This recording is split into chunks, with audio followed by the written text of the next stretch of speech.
Ceci est un livre audio autogénéré par Google. Collection Dixit Grammatica. Dirigée par Fabrice Marsac et Rudolf Sock.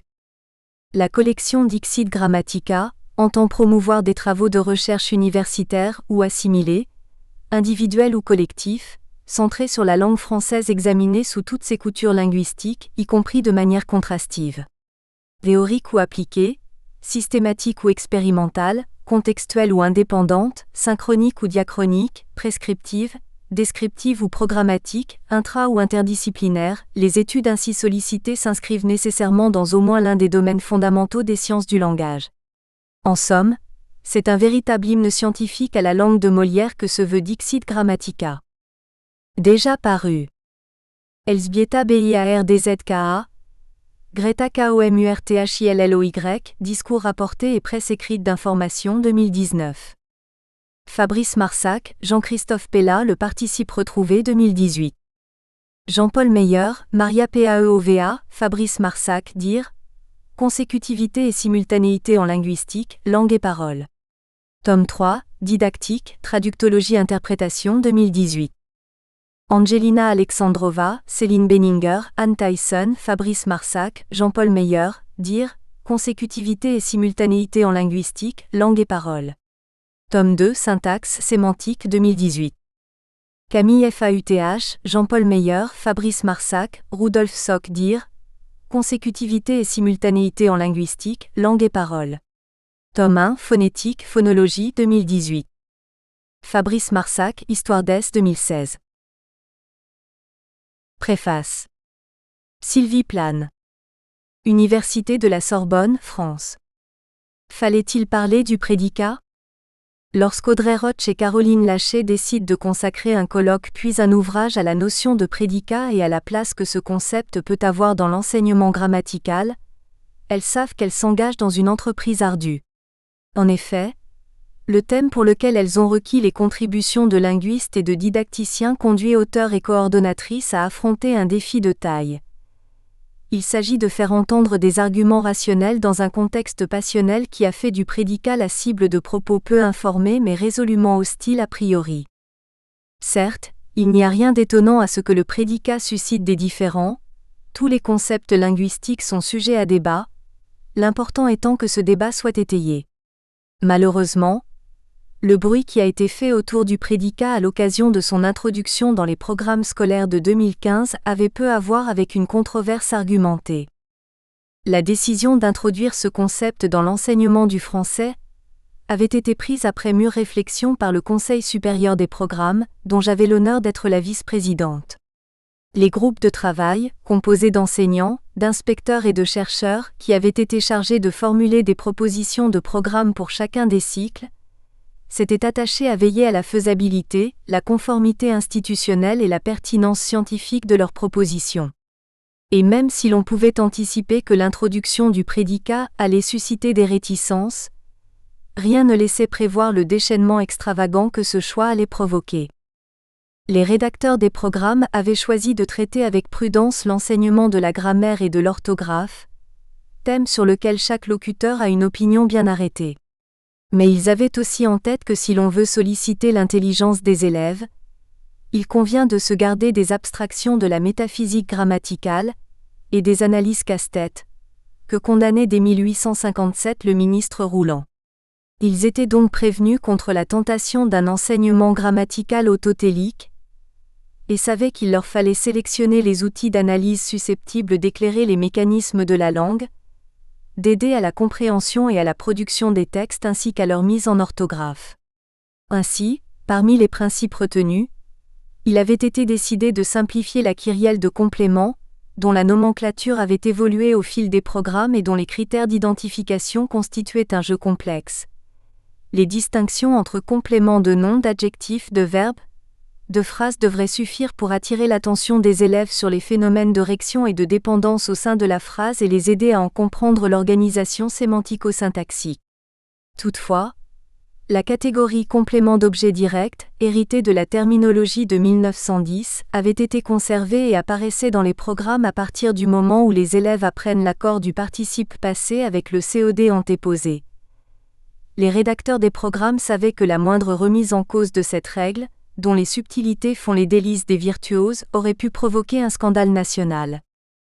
Mais une notion avait été introduite, celle de prédicat. C'était là un crime majeur, à juger l'opinion publique, du moins ceux qui parlent en son nom. À vrai dire, les débuts du prédicat avaient d'abord été paisibles. Lors de la consultation nationale puis de la publication des programmes en novembre 2015, la mention du prédicat avait suscité des interrogations et des critiques, comme le fait toute nouveauté, mais sans animosité particulière. Une enseignante du primaire avait alors répondu spontanément à ces inquiétudes en publiant le 7 janvier 2016 dans son blog très suivi, Charivari à l'école, une démonstration à l'intention de ses collègues. Elle y expliquait la notion telle qu'elle est définie dans les programmes, justifiait sa présence, fournissait des exemples d'exercices et incitait à une réflexion sur les fonctions de la grammaire, en appelant à distinguer les cas où l'étiquetage grammatical aide à orthographier et ceux où il est gratuit. Bref, l'enseignement du prédicat commençait à être expérimenté en France et on avait la preuve que la notion était accessible à des élèves de cycle 3. Mais l'année suivante, le 3 janvier 2017, plus d'un an après la publication des programmes, donc, et plusieurs mois après leur entrée en vigueur, une professeure de lettres se plaint, dans un blog hébergé par Télérama, d'une session de formation qui lui avait été imposée avant la rentrée scolaire et au cours de laquelle on avait tenté, sans doute maladroitement, d'expliquer la notion de prédicat et d'en imposer l'enseignement. L'article suscite rapidement une riposte de linguistes, précise et argumentée, publiée également sur le site de Télérama dès le 12 janvier par Émilie Deschelette, Caroline Lachet et Audrey Roch. Leur article s'adresse plus aux professionnels qu'au grand public, car il s'agit précisément de répondre à une enseignante. Elle commence par un point historique, qui rappelle l'origine de la notion de prédicat, répliquant ainsi non seulement à l'auteur du blog mais aussi, par avance, à ceux qui seraient tentés de voir dans le prédicat une invention des concepteurs des programmes. Puis, elle met en discussion certaines catégories d'analyse grammaticale, dont elle démontre le caractère peu opératoire ou peu discriminant. Enfin, elles reviennent sur la discipline scolaire qu'est la grammaire. Elles expliquent les raisons de son évolution en la rapportant aux fonctions qu'on lui attribue dans la formation intellectuelle et linguistique des élèves, dont on attend désormais qu'ils deviennent non pas des experts en étiquetage mais des locuteurs comprenant le fonctionnement de la langue qu'ils utilisent. Leur article sera suivi par les interventions d'autres linguistes dans les médias. Philippe Blanchet, Antoine Gauthier, Marc Villemet, Daniel Manès expliquent la notion de prédicat et prennent clairement position contre les critiques peu averties qui la condamnent. De mon côté, je réponds dans la presse chaque fois que je suis sollicité. Cependant, ni l'analyse d'Émilie Deschelette, Caroline Lachet et Audrey Roch ni les déclarations faites par les autres linguistes ne peuvent se faire entendre dans le tumulte médiatique. Faute d'événements plus croustillants disponibles dans l'actualité, le prédicat est devenu un sujet auquel chaque organe de la presse quotidienne nationale et régionale consacre au moins un article. La presse hebdomadaire lui attribue parfois plus d'une pleine page. Les magazines lui dédient des dossiers complets. Si plusieurs journalistes interrogent des linguistes et leur donnent la parole pour expliquer la notion, beaucoup d'autres, en revanche, font l'économie de cette source. Ils font plutôt appel à des personnalités du monde politique ou littéraire, qui expriment alors un avis péremptoire et négatif sur la notion de prédicat, manifestement inconnue d'eux. Étrangement, alors que le prédicat est l'un des plus anciens concepts grammaticaux, il est perçu par les organes de presse attachés aux traditions, comme une notion excessivement moderniste, suspecte, voire gauchiste. S'affranchissant de l'usage journalistique, qui veut que sur les sujets prêtant à polémique, l'on interroge partisans et adversaires, certains périodiques choisissent de ne publier que des articles à charge, et le prédicat devient à cette occasion la cible de critiques déraisonnables, souvent incohérentes. Le prédicat serait une notion absconse introduite dans les programmes pour abaisser le niveau des élèves et nuire aux élèves issus de milieux populaires ou bien à ceux issus de milieux favorisés. Le prédicat serait l'ennemi de l'orthographe et son introduction serait en lien avec une réforme de l'orthographe visant à affaiblir la langue française en la privant de ses subtilités, voire en la rendant phonétique. Le prédicat remplacerait le complément d'objet direct et rendrait donc impossible l'accord du participe passé, pierre de touche de la maîtrise de la langue française. Il remplacerait même l'ensemble des compléments, surenchérissent d'autres auteurs. La télévision s'intéresse aussi au prédicat, et TF1 va jusqu'à consacrer une partie de son journal télévisé à un micro-trottoir dans lequel on demande à des passants médusés ce qu'ils pensent du prédicat. Des polémistes trouvent dans le prédicat une occasion d'éructer contre le pédagogisme, responsable du laxisme et du déclin de l'école. Cet emballement se prolonge dans les forums et sur les réseaux sociaux, où le prédicat alimente les fils de discussion. Comme très souvent dans ce genre de conversation non régulée, les affirmations les plus saugrenues se confortent les unes les autres. Et l'on passe de l'attaque contre une notion à une attaque contre les personnes, souvent immondes. L'anonymat favorisant les prises de position les plus radicales et les plus sordides, certains vont jusqu'à adresser des menaces de mort à des membres du Conseil supérieur des programmes, cette instance étant jugée responsable de la décadence de la civilisation occidentale pour avoir introduit à l'école la notion de prédicat. Le 13 septembre 2017, le sort du prédicat est scellé. En effet, le ministre de l'Éducation nationale nouvellement nommé donne son avis sur ce qui doit être enseigné en grammaire et déclare dans le magazine L'Express qu'il ne maintiendra pas la notion de prédicat car, dit-il, l'apprentissage de la grammaire de phrase SIC est essentiel. Cela passe notamment par une vision simple et efficace de ce qu'est un complément d'objet direct ou un complément d'objet indirect. BFM Télé salue l'événement avec le même enthousiasme que s'il s'agissait de la libération d'otages. Le ministre de l'Éducation nationale a annoncé la suppression du prédicat en échange du retour du COD et du quoi. Avec toutes ces manifestations d'hostilité, preuve est faite que pour condamner la présence de telle notion ou l'absence de telle autre dans les programmes scolaires, point n'est besoin de connaître le domaine concerné ni même de jeter un œil sur les programmes incriminés. Devant un tel déferlement de contre-vérités, de sottises et d'attaques de mauvaise foi, le combat est vain. Néanmoins, des linguistes refusent de rester inertes, et la revue Pratique publie en décembre 2017, dans son numéro 175 à 176, un dossier consacré au prédicat dans lequel les contributeurs analysent la notion, explorent ses évolutions, exposent pour quelles raisons elle est utilisée pour l'enseignement du français dans la francophonie. Mais la décision ministérielle est irrévocable.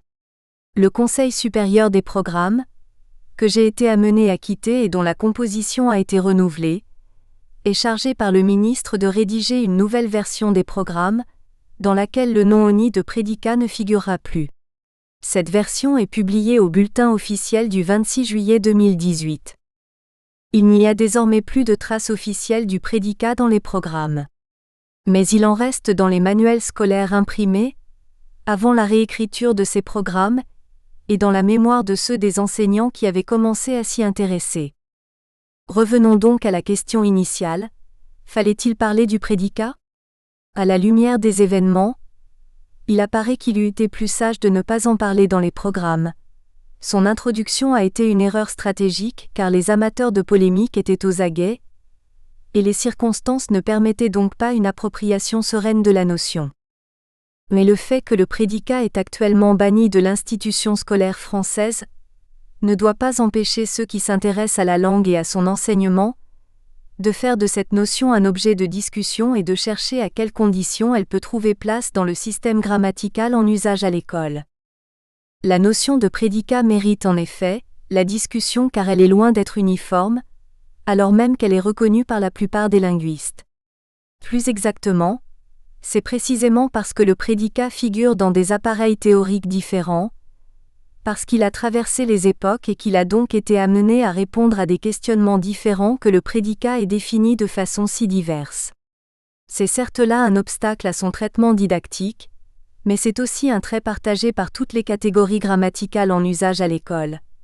Les termes sujets, compléments et phrases qui paraissent transparents et d'une grande banalité aux yeux des enseignants, se prêtent eux aussi à plusieurs définitions, et les réalités complexes qu'ils désignent sont identifiables au moyen de critères dont la coprésence n'est pas nécessaire, ce qui fragilise leur pertinence didactique. Outre la notion de prédicat elle-même, l'idée de l'introduire dans l'appareil grammatical utilisé à l'école mérite aussi une discussion argumentée, dans laquelle on pèserait le pour et le contre, d'un point de vue didactique.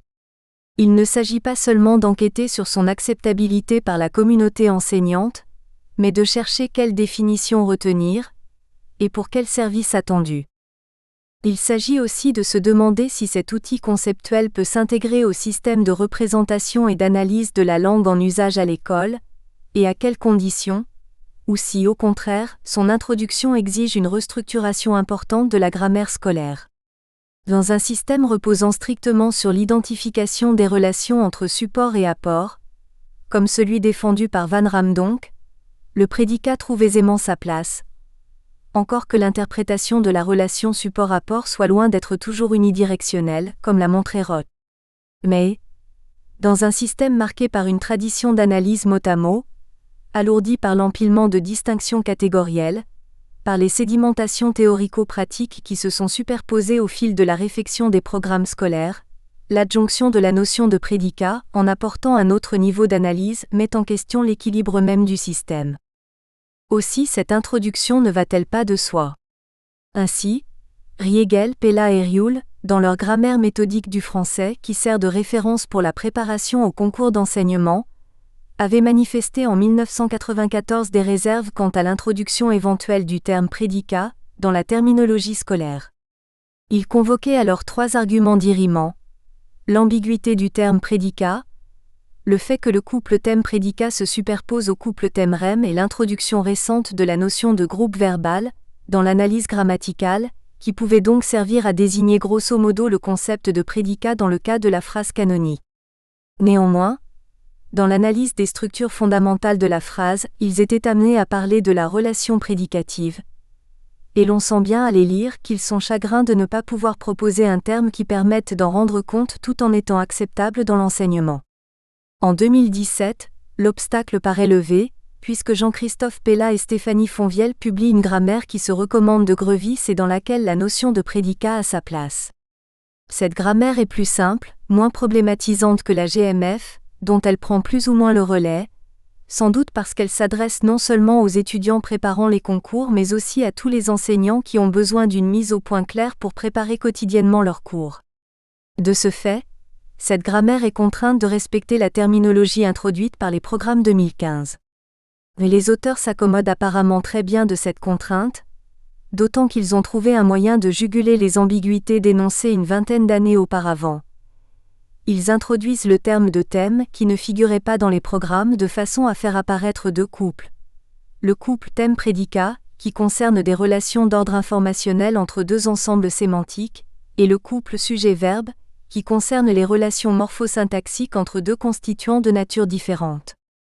De son côté, la grammaire de Grevis et Gauss, qui constitue une référence pour les enseignants mais ne se présente pas comme un outil scolaire et n'a donc pas besoin de respecter la terminologie officielle, a diffusé sans barguigner la notion de prédicat auprès de tous ceux qui l'ont consulté, même s'ils le faisaient simplement pour s'assurer de l'acceptabilité de telle ou telle formule. Ainsi, dans l'édition de 2008, le chapitre consacré aux éléments fondamentaux de la phrase verbale fait le point sur cette question en distinguant 2 grands types de relations, celle entre le sujet et le prédicat et celle entre le thème et le propos, et définit le prédicat comme étant une fonction, ce qui sera repris par les programmes 2015 avant d'être aboli en 2018. Les attaques lancées contre le prédicat, lorsqu'elles venaient de personnes de bonne foi, reposaient en partie sur l'idée qu'il peut exister une grammaire parfaite. Cette grammaire idéale serait une représentation de la langue exacte, qui en fournirait une sorte de calque fidèle et qui en même temps en fixerait les normes. La perfection de cette grammaire la rendrait nécessairement immuable, si bien qu'en modifier un des éléments équivaudrait à porter atteinte à la langue elle-même. Sans doute est-ce parce que l'idée que la grammaire dit le vrai est une des conditions nécessaires à son enseignement.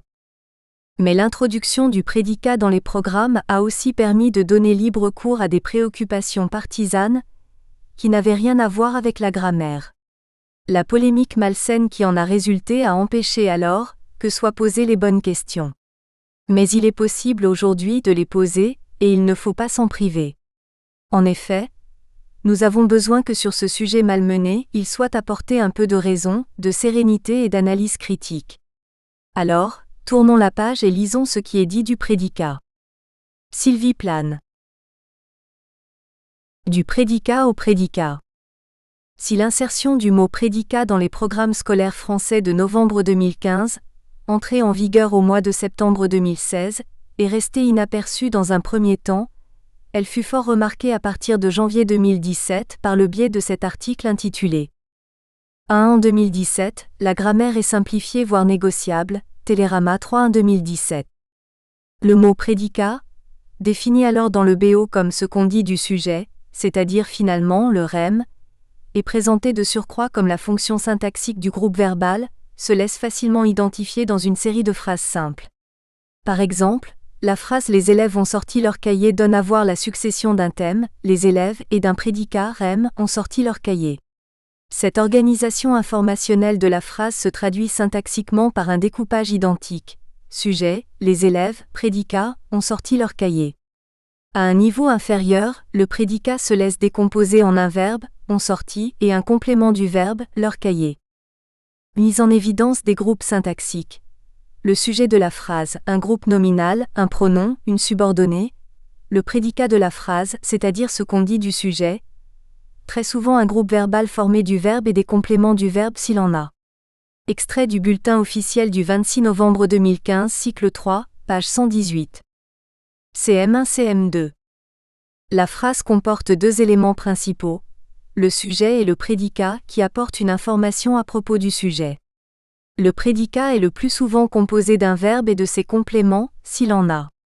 Les élèves apprennent à isoler le sujet de la phrase et le prédicat. Extrait du bulletin officiel du 26 novembre 2015, cycle 3, page 120. Les fonctions dans la phrase, sujet de la phrase, prédicat de la phrase, ce qu'on dit du sujet, complément de phrase ou circonstanciel.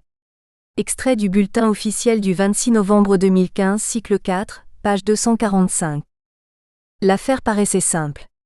Elle a d'ailleurs suscité l'enthousiasme de plusieurs linguistes et didacticiens francophones qui s'intéressent à l'enseignement de la grammaire à l'école, confère notamment Plane, 2017, Combette, 2017, Perret, 2017. Médiatiquement, elle fut pourtant loin de recueillir tous les suffrages. En attestent bon nombre d'articles de presse, aux titres souvent évocateurs et parfois même en décalage avec la thématique initiale. C'est ainsi que le Parisien annonce l'apparition de nouvelles règles de grammaire, que d'autres tels que l'Express y voient même la conséquence de la nouvelle réforme de l'orthographe, qui date pourtant de 1990. Rapidement pris pour cible, le prédicat est alors devenu à son insu, le parangon d'une grammaire réformée et implicitement, d'une grammaire jugée plus mauvaise encore que celle qui régnait il y a peu encore dans les classes françaises. 2. Nouvelles règles de grammaire, on y perd son latin, Le Parisien 7 2017. 3. Réforme de l'orthographe. Le prédicat fait débat, l'Express 7 2017. 4. Le prédicat, ou la grammaire réinventée, Le Point, 12 2017. En dépit de l'intervention de linguistes et de membres du Conseil supérieur des programmes visant à recentrer le débat. 5. Sylvie Plane. Avec le prédicat, on réintroduit une notion porteuse de sens. Interview de S. Plane dans La Croix, 12 2017. 6. Non. La grammaire simplifiée n'est pas négociable. Deschlet, Laché et Roch, Télérama, 12 2017. 7. Précisons à nouveau. Le CSP n'a pas modifié la grammaire, mais légèrement changé les mots utilisés pour l'enseigner. Tweet de M. Lusso, 17 2017. 8. Communiqué de l'ASL à propos de la polémique sur le prédicat. www.ff.org, 26 2017. La polémique n'a cessé d'enfler dans la presse et dans les médias en général. 9. Réforme de la grammaire, polémique sur le prédicat qui remplace COD et quoi, Europe 1, 12 2017. 10. Grammaire. Polémique sur la disparition du COD à l'école primaire, Le Monde, 13 2017. 11. Grammaire. Cette nouvelle polémique qui agite l'école, Le Figaro Premium, 18 2017. 12. Le prédicat, rien de mieux qu'un cache-misère, L'Express, 18 2017. 13. L'introduction du prédicat va-t-elle vraiment appauvrir la grammaire française? Libération, 19 2017. 14. Grammaire. Les concepteurs des programmes scolaires défendent leur prédicat, Le Figaro, 24 2017. 15. Qu'est-ce que le prédicat? La Croix, 24 2017. Au point de faire du prédicat la cause, pour ainsi dire, de tous les maux rencontrés aujourd'hui par l'école française en matière d'enseignement de la grammaire. 16. Décor. Un fronton d'école publique dont les murs s'écroulent ou se lézardent comme après un bombardement. La devise républicaine s'écaille et paraît presque effacée. le drapeau tricolore est en charpie. Contre un buste de Condorcet renversé, on a posé un panneau « À vendre ». Docteur Lusso. De quoi souffrez-vous? Apprenant. Je suis illettré. Docteur Lusso. Excellent, le prédicat. Apprenant. On ne m'a pas appris beaucoup de vocabulaire. Docteur Lusso. Le prédicat. Apprenant. Il me semble que je ne connaissais pas toutes les conjugaisons. Docteur Lusso. Justement, le prédicat. Apprenant. J'ai quelquefois des problèmes avec l'accord des participes. Docteur Lusso. Le prédicat. Apprenant. Je ne fais pas bien la différence entre la cause et la conséquence. Docteur Lusso. Le prédicat, vous dis-je. Antoine Desjardins, grammaire simplifiée à l'absurde, le prédicat, vous dis-je. Le prédicat. Le Figaro Vox, 16-17. Si la polémique a fait couler beaucoup d'encre début 2017, force est de constater que le silence n'aura pas duré, confère la reprise des discussions autour du prédicat en septembre 2017.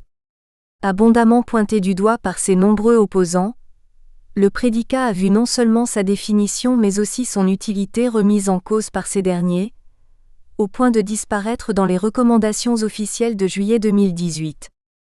17.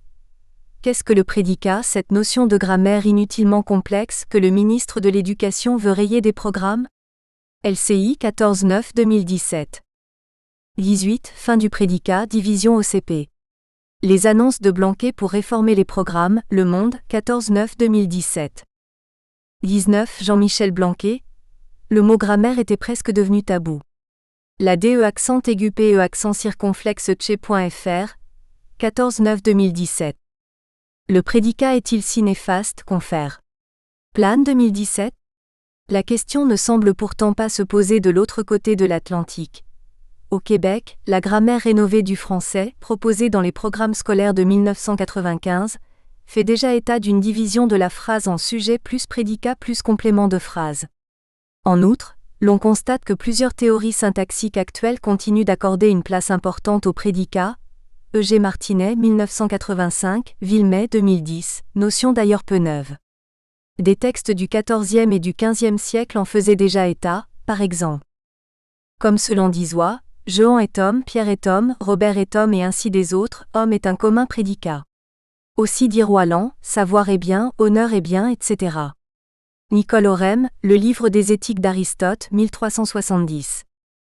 Ne par participe pué on déclarié Dieu, car il sieuve la nature des noms et des verbes, ne par autre partie d'Orison qui passe en subjectif ne predicables, c'est-à-dire qui ne pué estre subject ou prédicat. Hugo Riplinus Argentoratensis, Le Somme abrégié de théologie 1481. Cette notion de prédicat puise elle-même son eau dans des textes de référence plus anciens. Platon déjà opposait l'onoma, ce dont il est question, et le rhéma, ce qu'on dit au sujet de ce dont on parle, proposition reprise et développée par la suite par Aristote, père du catégorein, c'est-à-dire de l'état du prédicat, confère. Muller 2013, Colomba 2017. C'est donc Platon qui, dans sa polémique contre Antisthène, me paraît ouvrir la problématique de la prédication, du même geste qui fonde l'énoncé. Aristote, solidaire de Platon contre Antisthène, critique de l'intelligible, approfondit la problématique prédicative. Il fonde la terminologie du catégorein. Il défonce 1994, page 32 à 33. On peut supposer que le terme prédicat est bien connu des logiciens, grammairiens, rhétoriciens ou théologiens formés dans la tradition classique, et donc utilisé en latin, mais il ne figure pratiquement pas dans les travaux écrits en français. Ce n'est qu'au XIXe siècle que le terme réapparaît, précédé il est vrai à l'époque du français classique par un terme qui ne subsistera pas, le prédicament, défini dans le dictionnaire de Richelet, 1680, comme le terme général désignant les catégories d'Aristote classant les propriétés des objets, substance, quantité, qualité, habitude, forme, figure, relation, situation. Muller 2013. Aujourd'hui, la polysémie du terme prédicat est largement admise, Muller 2013, fait déjà refléter dans le bulletin officiel du 26 novembre 2015 qui donnait du prédicat une définition mêlant étroitement les plans syntaxiques et informationnels, confère supra. Si, au niveau grammatical, Le prédicat y traduit la fonction exercée par le groupe verbal. Au niveau discursif, il est présenté comme ce qu'on dit du sujet. Cette double acception, a priori suffisante pour des élèves de cycle 3, demeure néanmoins questionnable du point de vue des linguistes. Dans la phrase « il faut partir », le groupe verbal « faut partir » apporte-t-il vraiment une information sur le sujet grammatical, impersonnel ? Rien n'est moins sûr. Le problème est éludé, par contre, dès lors que l'on accepte de dissocier les deux plans d'analyse, informationnel et syntaxique, définitoire ensemble, du prédicat dans la grammaire scolaire. On veillera à ne pas confondre la notion de prédicat, qui relève d'une approche grammaticale de la phrase, avec la notion de rème, qui s'inscrit dans le cadre d'une analyse informationnelle de l'énoncé. Neveu, 2017, page 113. C'est en général ce que font d'ailleurs les linguistes, qui exploitent plus volontiers, selon les champs d'étude, l'un ou l'autre aspect de la notion à l'exclusion des autres. Il n'en reste pas moins que le terme prédicat est tout aussi polysémique. En syntaxe, il désigne couramment la fonction du groupe verbal ou le rôle du seul verbe. Du point de vue énonciatif et discursif, il s'apparente souvent à un apport informationnel pour un thème, qui n'est pas systématiquement le sujet grammatical. Au niveau sémantique ou logique, il fait plutôt référence à l'élément qui commande une série d'arguments en vue de constituer une prédication. On se gardera donc de confondre le prédicat grammatical, qui correspond en gros à la réalité syntaxique du groupe verbal, avec la notion logique de prédicat souvent utilisée dans la représentation sémantique des phrases pour symboliser la contrepartie relationnelle de leur verbe ou de leur attribut. Kuroda, 1973. En complément d'autres travaux publiés récemment sur la notion de prédicat en linguistique et de sa transposition didactique, E.G. Rabatel et Masseron, 2017, Morel et Neveu, 2018, ce volume entend aujourd'hui revenir sur la vaste problématique de la définition du prédicat en vue de l'examiner sous plusieurs angles, historique, épistémologique, syntaxique, énonciatif, didactique. La contribution de Sophie Piron, la fonction de prédicat. Pour une approche à l'interface syntaxe-sémantique, pages 27 à 47. Pour commencer, retrace l'histoire du prédicat et montre comment, au fil des siècles, ce dernier est entré en concurrence avec la notion d'attribut dans la perspective logique puis grammaticale. Elle montre également, à partir de l'examen des textes officiels contemporains pour l'enseignement du français, que le sort réservé au prédicat varie au gré des régions de la francophonie. Si la Belgique et le Luxembourg n'en parlent pas, le mot prédicat a été brièvement présenté dans le bulletin officiel du 26 novembre 2015 en France, avant d'être supprimé en 2018, tandis qu'il est toujours retrouvé à L'. Heure actuelle, dans les prescriptions au Québec, bien qu'il soit réservé au secondaire, ou en Suisse romande, introduit alors au cycle 3. L'étude du prédicat auquel se livre l'auteur par l'observation de différentes grammaires contemporaines, donne pareillement à voir une notion au traitement éclaté, non consensuel. Partant de ces constats liminaires, l'auteur en vient à s'interroger sur les critères syntaxiques et sémantiques qui permettent de dire d'un constituant qu'il fait ou non partie du GV, et donc du prédicat. Elle conclut en la nécessité d'associer les arguments sémantiques aux critères syntaxiques pour donner une définition fonctionnelle du prédicat. Bien qu'il débute également par la présentation de données historiques, l'article de Caroline Lachet et Audrey Roch, le prédicat et l'attribut du COD, alors ? Page 49 à 70. Interroge plus spécifiquement la composition du prédicat en posant la question de savoir si elle l'attribut du COD, comme gentil dans on le dit gentil, en fait ou non partie dans l'analyse grammaticale scolaire. Après avoir retracé l'histoire de cette fonction grammaticale de la fin du XVIIIe siècle à aujourd'hui, les auteurs se livrent à un examen du traitement de l'attribut du COD dans plusieurs manuels de français parus en 2016 en vue de mettre en évidence les propriétés définitoires de cette fonction pourtant absente des programmes de 2015.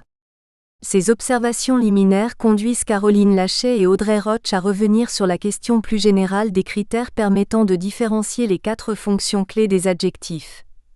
Épithètes simples et détachés, attributs du sujet et de l'objet, et de l'utilité de les enseigner et à l'école et ou au collège dans la perspective d'une meilleure maîtrise et compréhension de la langue. Moins historique, les contributions suivantes reviennent en particulier sur différentes questions articulant la didactique et le champ de la linguistique. Karl Erland Gadli, le prédicat, Peut-on marier la linguistique théorique avec l'enseignement du français en CM1 ? Pages 71 à 95. Adopte d'abord un regard double, linguistique et didactique, et compare en outre le sort réservé aux prédicats dans les traditions françaises et scandinaves. Par le biais de 8 tests appliqués aux prédicats de phrases françaises puis suédoises, à savoir la pronominalisation, l'ellipse, l'indépendance, la coordination, la topicalisation, le clivage, le pseudo-clivage et le détachement, l'auteur montre que le prédicat répond mieux aux tests de constituance dans la langue germanique septentrionale qu'en français. C'est ce qui pourrait justifier en partie l'intérêt moindre éventuellement de parler du prédicat à l'école dans le cadre de cette seconde langue. Irène Marie Kalinowska, quel prédicat pour quels objectifs ? Pour un emploi efficient d'une notion au point de rencontre de la syntaxe, de la sémantique et de l'énonciation, pages 97 à 117, aborde quant à elle, la question du prédicat en la déclinant selon 3 axes. Le premier, didactique, porte sur la pertinence de conserver la notion de prédicat pour l'enseignement.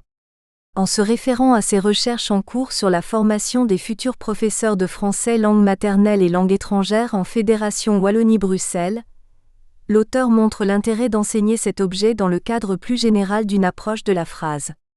En ce qui concerne l'axe épistémologique, après avoir rappelé les principales acceptions du prédicat, Irène Marie Kalinowska plaide en faveur d'une définition dissociant syntaxe, sémantique et énonciation, comme le préconise Agege dans la théorie des 3 points de vue. Chacun de ces niveaux est abordé indépendamment et progressivement, dimension qui à terme se rencontrent.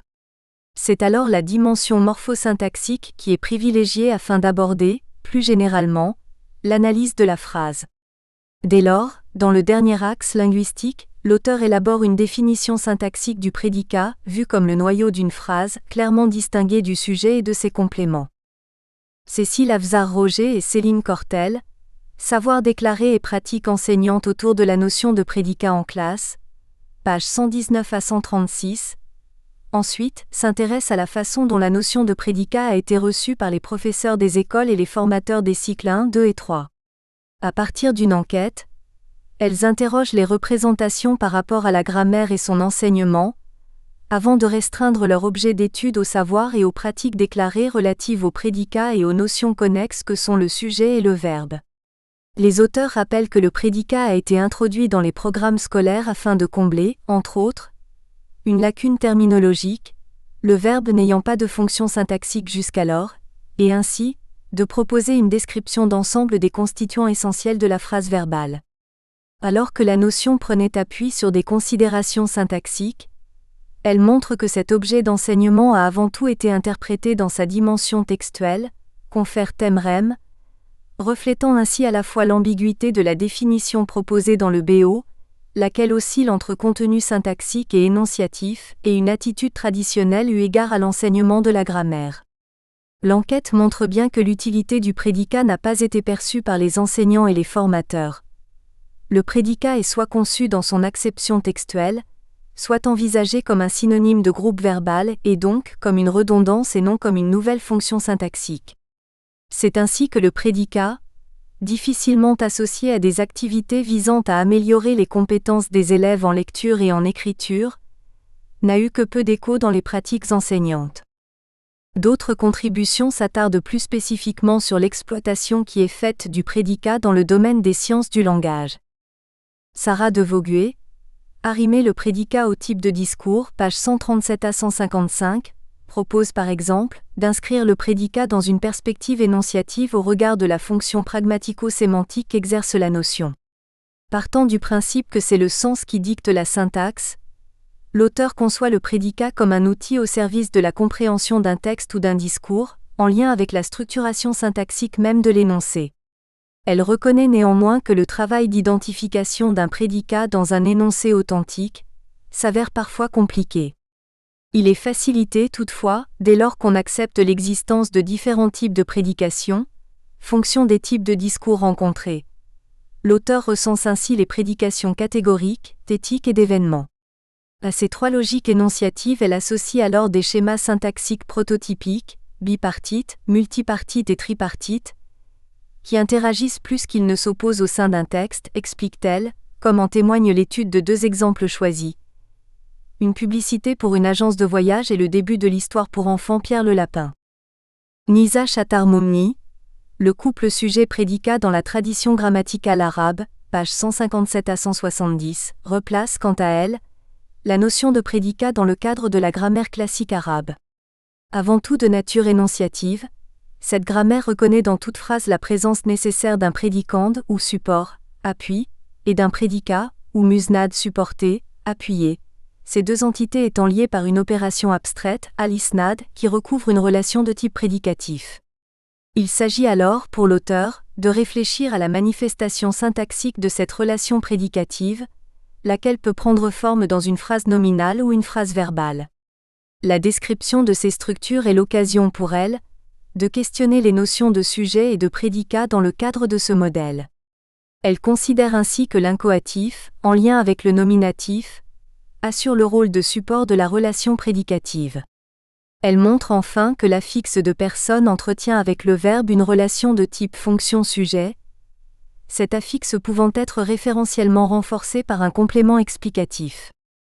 Travaillant plutôt sur les langues germaniques, Pierre-Yves Modicom, Fortune et infortune d'une grammaire du prédicat. Ordre des constituants et place de la négation dans les grammaires françaises de l'allemand, page 171 187, commence sa contribution par un rappel de l'apport qu'aurait eu le maintien du prédicat dans les programmes scolaires de français pour l'apprentissage des langues vivantes. Il donne en exemple le cas de l'allemand, dont l'ordre des constituants du groupe verbal ou la place de la négation, notamment, pose souvent problème aux apprenants. Ces difficultés procéderaient, de l'avis de plusieurs linguistes francophones travaillant sur l'allemand, de la méconnaissance des apprenants d'une notion clé, le prédicat, traité en outre de façon approximative dans les manuels de langue pour le secondaire qui, en règle générale, s'abstiennent même de la nommer. Pour l'auteur, cette pratique se justifie en partie par l'acception floue du terme prédicat, à la fois logique et informationnel. C'est en vue de pallier cette difficulté que l'auteur propose un retour sur le concept de prédicat, étroitement associé, dans le cadre de la description de l'énoncé allemand, à la réception de l'œuvre scientifique de Jean-Marie Zambe, 1928 à 2007, et à la dichotomie thème-rème. La contribution de Céline Vaguet, Nom de Zeus. Par Jupiter. Oh putain. L'interjection de la langue au discours, page 189 à 221, pour finir, interroge entre autres le cadre dans lequel repérer le prédicat. Ce dernier peut-il être identifié en dehors de la phrase, étant entendu que P égale GN sujet plus GV prédicat ? L'auteur questionne plus particulièrement le statut linguistique des interjections, longtemps considérées comme une partie du discours regroupant des unités au fonctionnement disparate. À partir d'un examen minutieux des caractéristiques formelles, invariabilité, interjection phonatoire, lexicale ou interjective, fonctionnelle, commutabilité, relations syntaxiques entretenues, place dans la phrase, suppression, etc., et sémantique des interjections, l'auteur décrit de façon systématique le comportement de ces unités souvent laissées dans l'ombre. Elle montre alors que les propriétés de l'interjection, et notamment son autonomie syntaxique, en font une unité aux marges de la phrase qu'elle qualifie des incidentes, d'extérieures à la phrase par opposition aux constituants, et qui ne saurait dès lors être rapprochée des autres classes grammaticales. Plus qu'une partie du discours, l'interjection est, selon Céline Vaguet, une partie du discours. Ce marqueur du discours ne prend ainsi de valeur que dans le cadre d'une situation de communication, et rend compte de la présence et de l'implication d'un locuteur eu égard à ce qu'il dit. En ce sens, l'interjection, unité énonciative, endosse aussi une fonction prédicative. Elle est le prédicat sémantique apportant une information sur un support implicite. Les 9 contributions réunies dans ce volume ne permettent certainement pas d'apporter des réponses à l'ensemble des questions que pourrait appeler le prédicat, ni en didactique ni en linguistique. Elles participent néanmoins, et c'était là l'un des objectifs de cet ouvrage, à la défense de la notion et à l'illustration de sa complexité actuelle. Caroline Lachet. Audrey Roch. La fonction de prédicat. Pour une approche, à l'interface syntaxe sémantique. Sophie Piron. Université du Québec à Montréal, Canada. ORCID 00000001 52 66 56 43. Introduction. Le terme de prédicat est présent dans les grammaires comme concept fondamental qui intervient à divers paliers d'analyse, ce qui engendre une définition au contour flou. De plus, au sein de chaque palier d'analyse, la définition du terme présente des différences selon la théorie qu'il envisage. On trouve d'abord le prédicat comme concept grammatical. En ce sens, le prédicat est la fonction occupée par le groupe verbal. On le trouve ensuite comme concept discursif. De ce point de vue, le prédicat intervient dans un couple à la terminologie fluctuante, sujet-prédicat, thème-prédicat, thème-rème, thème-propos, topic-commentaire. Le prédicat se définit alors comme un apport d'information au thème, comme ce qui en est dit. L'espace dans lequel prennent place ce dont on parle, le thème, et ce que l'on en dit, le prédicat, est l'espace phrastique, mais il tisse des liens avec les phrases précédentes. On trouve enfin le prédicat comme concept sémantico-logique. Dans cette conception, le prédicat est un terme, habituellement un verbe, mais aussi un adjectif et certains noms, qui effectuent une prédication, c'est-à-dire qu'un terme prédicatif joue le rôle de... Nous espérons que vous avez apprécié cet aperçu. Pour continuer à écouter ce livre audio sur Google Play Livres, utilisez le lien dans la description de la vidéo.